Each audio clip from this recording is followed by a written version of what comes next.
The sound of Timber Creek was the only thing breaking the silence when Jessica Mitchell realized her son was no longer beside her. Moments earlier, 2-year-old DeOrr had been toddling through the gravel and pine needles in boots far too big for his feet.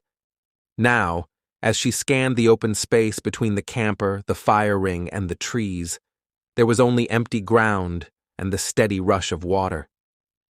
Behind her, her fiancé, DeOrr Kunz Jr., still held a fishing pole. Her elderly grandfather sat inside his camper. It was just after midday in the Idaho mountains when Jessica felt the air tighten and a single thought cut through everything else. Little man was gone. The camping trip had come together quickly. On July 9th, 2015, Jessica and Vernal packed up their son in Idaho Falls and headed toward Lemhi County for a last-minute getaway. They invited Jessica's grandfather, Robert Bob Walton, who lived with them, and Walton brought along his friend, Isaac Reinwand. 2 vehicles made the drive north and then west, deeper into the mountains toward a primitive site called Timber Creek Campground, about 10 miles outside the tiny town of DeOrr. By the time they reached the campground that night, it was already dark. Reinwand slept in a tent, Walton in his camper, and Jessica, Vernal, and DeOrr bedded down in the back of Walton's blue Chevy Blazer. The next morning, July 10th, started quietly. They cooked breakfast, moved between the camper and the fire, and watched the toddler stomp around the site in oversized camouflage boots, the clunky steps echoing softly as he explored the clearing surrounded by trees and brush. When the family later described that day to investigators, they said that by early afternoon they had settled into a comfortable rhythm. At one point, Jessica and Vernal decided to walk a short distance from camp to check out a nearby fishing spot. They said they left DeOrr with his great-grandfather, who was sitting near the camper. Reinwand headed down toward the creek to fish on his own.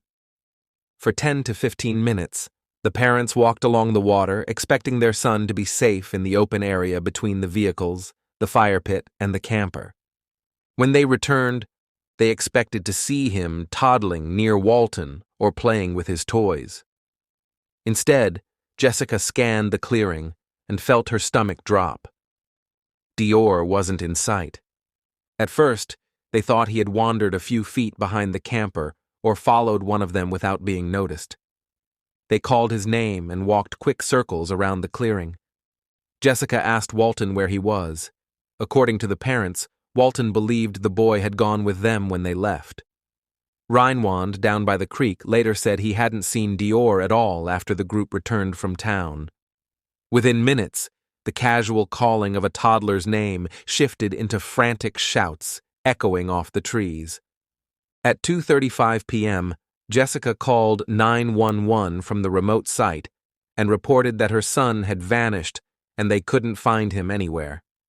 Deputies, search and rescue teams, and volunteers flooded into Timber Creek, using ATVs, horses, aircraft, and dogs to sweep the rugged hillsides, creek banks, and surrounding terrain.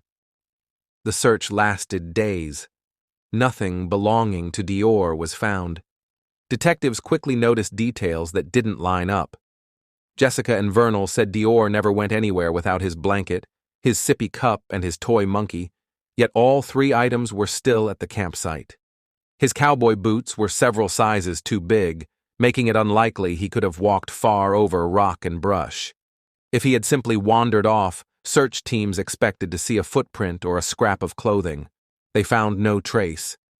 In the first weeks, the parents spoke to local and national media, suggesting a stranger might have driven through the primitive campground and taken their son. As investigators reviewed each interview, they said timelines shifted and key details changed, especially who was watching the toddler at certain moments and what exactly happened on the trip into town earlier that day. By January 2016, the Lemhi County Sheriff publicly named Jessica and Vernal as suspects in their son's disappearance and stated he believed a crime had been committed. He also said there was no independent witness who could confirm seeing DeOrr at the Timber Creek campsite that day, raising the possibility that the toddler may never have arrived at the mountain at all. Both parents reportedly failed polygraph tests, and investigators said they believed the couple was not being fully truthful. The family hired Klein Investigations and Consulting to review the case. Less than a year later, the lead investigator announced he was treating the file as a cold case and stated publicly that he considered Jessica, Vernal, and Robert Walton to be suspects and believed they had been deceptive. He also dismissed the theory that a wild animal carried the child away. Additional searches followed. Cadaver dogs returned to Timber Creek and to other locations connected to the family. Some areas drew interest from handlers, but no human remains were found. Every new search ended with the same result: no evidence of what happened to the toddler. As time passed, attention shifted from the initial search to the unanswered questions surrounding it. Media outlets, podcasts, and online communities dissected statements and timelines, debating whether DeOrr was abducted by an unknown person or whether, as law enforcement suggested, something happened while he was in the care of one or more of the 4 adults at the campsite. Investigators have never developed a credible suspect outside that small group. The family fractured under the pressure. Jessica and Vernal ended their engagement, and their disputes with relatives and private investigators became public. Jessica has insisted her son was at Timber Creek and that she doesn't know what happened. Vernal has denied harming the boy and maintains that someone took him. No one has ever been charged. Years later, Timber Creek campground still looks the same: a quiet, remote stretch of Idaho forest with a narrow road, a few primitive sites, and the constant sound of water. There is no memorial, no plaque, no trace of the massive search that once swept through the area, but anyone familiar with eastern Idaho knows the name DeOrr. They remember the helicopters, the volunteers, the news coverage, and the simple reality that a toddler vanished without leaving a trail. Officially, the case of DeOrr Kunz Jr. remains open. The National Center for Missing and Exploited Children still lists him as an endangered missing child. Investigators say they will follow any credible lead, but the questions that mattered on that July afternoon remain just as sharp now as they were then. Was DeOrr truly at Timber Creek? If he was, how did a 2-year-old disappear while surrounded by 4 adults? And who, if anyone, knows where he is now? Thank you for listening to The Lantern's Tale. Subscribe for more true stories, if you dare.